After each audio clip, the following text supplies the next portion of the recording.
మనసేమో చెప్పిన మాటే వినదు, అది ఏమో ఇవాళ పెదవుల్లో దాచిన దశలే అనదు,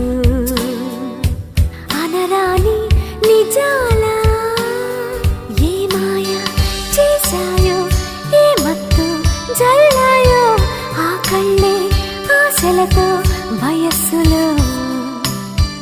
ఓ నిమిషం నిట్టూర్పు, ఓ నిమిషం మైమరపు, అదేమిటో ఈ కథేమిటో.